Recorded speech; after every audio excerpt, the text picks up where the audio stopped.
diet. Learn what kind of cracker is safe for low-carb diets, how much you can eat, and what to avoid.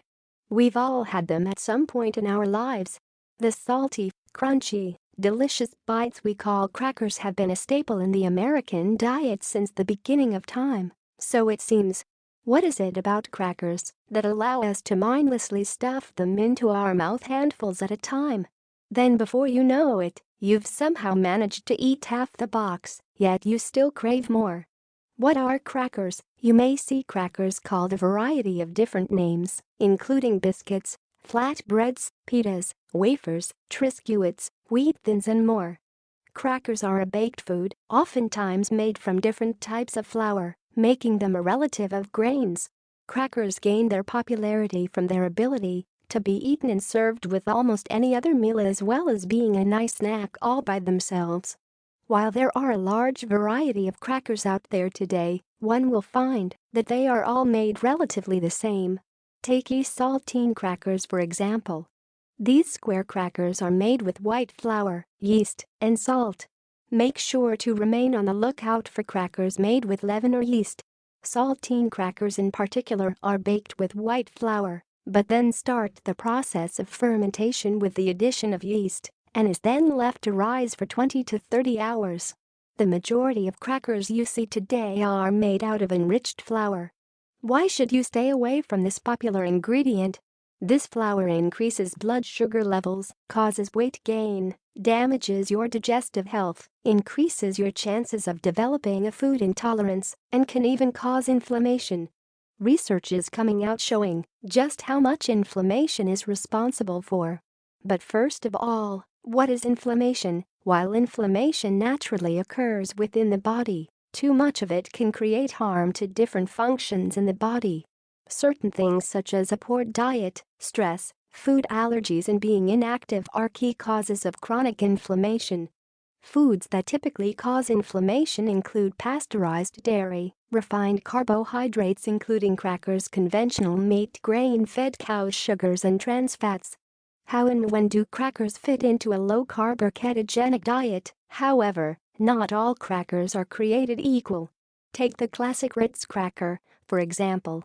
One serving of these crackers is about 5 crackers or 16 grams. 5 crackers is a total of 79 calories, including 10 grams of net carbs, less than 1 gram of fiber, around 4 grams of fat, and 1 gram of protein.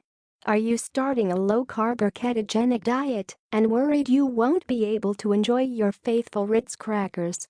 Well, there's hope. With 5 crackers coming out to only 10 carbs, you'll be able to enjoy this light snack without worrying about getting kicked out of ketosis, as long as the rest of your carb limit is in line. That is, for individuals following a keto diet, you'll need to maintain a carb intake of no more than 50 grams of carbs per day. As you spend more and more time in ketosis, you'll be able to listen to your body more and realize how many carbs you can have until you're kicked out of ketosis. Everyone is different. When should crackers be avoided in a low-carb or ketogenic diet? When it comes to the ketogenic diet, there are a few different types. The standard keto diet (SKD) requires a low-carb, high-fat and moderate protein intake. This means no more than 50 grams of carbs per day. This is the diet individuals just starting a keto diet should follow in order to effectively get into ketosis. However, the targeted keto diet (TKD) and cyclical keto diet (CKD) allowed for a bit more wiggle room when it comes to carbohydrates. The TKD is meant for individuals with a more active lifestyle, allowing an extra 20 to 50 grams of carbs up to an hour before and after your exercise window. For athletes training at high intensities, this may still not be enough for their activity. This is where the CKD comes into play. The CKD follows a typical SKD, 5 days a week, with the other 2 days consisting of high carb, low fat and moderate protein intake. These 2 carb loading days allowed for a carb intake of anywhere between 400 and 600 carbs over a 24 to 48 hour period. So are crackers low-carb or keto-friendly? When it comes to deciding whether or not crackers are low-carb or keto-friendly, there are few factors to look at. First, it depends on the cracker. Some crackers will definitely be higher in carbs than others, therefore making them much less keto or low-carb friendly.